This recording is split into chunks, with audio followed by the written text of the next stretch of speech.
Nous sommes ici dans le 4e arrondissement de la ville de Douala. C'est à Bonabéry. Juste derrière moi, dans ce domicile, se trouve Jean-Pierre Mabingo Isomé, qui est un enfant âgé de 10 ans seulement. Il est élève en classe de première pour une série scientifique, c'est-à-dire la série C. Nous allons entrer et comprendre tout cela avec ses parents et lui-même, Jean-Pierre.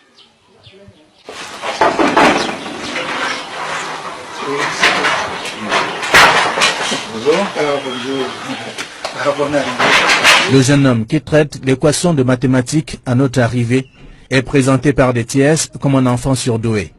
Son papa décèle ses qualités alors qu'il est âgé de 2 ans et demi seulement. À l'âge de 2 ans et demi, 3 ans, il connaissait déjà toutes les tables de multiplication. Donc à 3 ans, 4 ans, il me calculait déjà la surface du cercle. Et il me faisait déjà des dictées. Je lui parle par exemple de la conjugaison de l'imparfait, il me parle du plus que parfait. Dans ce cas, quand j'ai un enfant devant moi comme ça, j'essaie de mettre un peu la barre plus haut. Et c'est justement à cet âge que l'enfant est reçu à la petite section. Seulement, ses prouesses impressionnent les maîtresses qui décident alors de l'envoyer à la grande section le trimestre d'après. Il se retrouve à la maternelle pour avancer à... Il était au début de la grande section. Il ne finit pas l'année. Le petit Jean-Pierre, né avant terme, a vu le jour en mai 2006. Son intelligence l'a amené à fréquenter 2 à 3 classes par an. Il obtient son certificat d'études primaires à l'âge de 5 ans et demi, en classe de cours moyen première année, et ceci dans les conditions un peu difficiles à cause de son jeune âge. Mais les responsables en charge de l'éducation finissent par lui accorder une autorisation spéciale. L'âge que je présente, 5 ans, 4 ans et demi, 5 ans, ils ne peuvent pas accepter. J'ai insisté.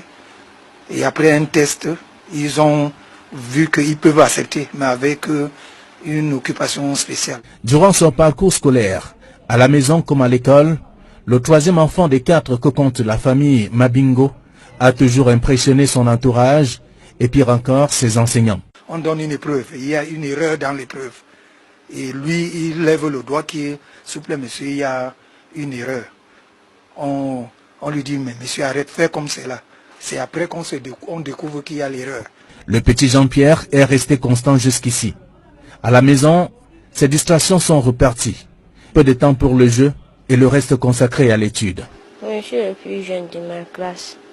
J'apprends le matin, toute la soirée, je suis libre. Je ne vais pas jouer au ballon, je ne vais pas jouer au ludo, je joue à l'ordinateur.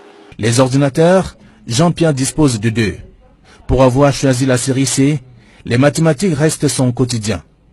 Il les explique en toute simplicité. Ici, quand on veut calculer U0, c'est égal à 3 facteurs de U0, facteur de 0 au carré. Comme 0 au carré, c'est 0. Comme 0 au carré, c'est 0. 0 fois 3, ça nous donne 0. Moins 1, ça nous donne U0 égale à moins 1. Notons par ailleurs que cet adolescent a eu son BEPC à l'âge de 8 ans.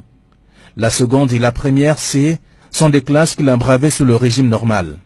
Aujourd'hui en classe de première C, son vœu principal est de décrocher son baccalauréat avec mention et d'occuper la place du plus jeune bachelier au Cameroun à 12 ans au pire des cas. Parce que moi j'ai mon BEPC et j'ai fait aussi la seconde. Je vais avoir mon promoteur avec une bonne mention. Le caractère intellectuel des enfants de cette famille n'est pas à négliger. La sœur cadette de Jean-Pierre, âgée de 8 ans seulement, est en classe de 5e. Et c'est ici que s'achève ce reportage qui nous a permis de découvrir qui est exactement Jean-Pierre. Ses camarades l'appellent Pythagore parce qu'il maîtrise la mathématique. Il est en classe de première C. Innocent Abega, Flavien Ndongo, Equinox Télévision.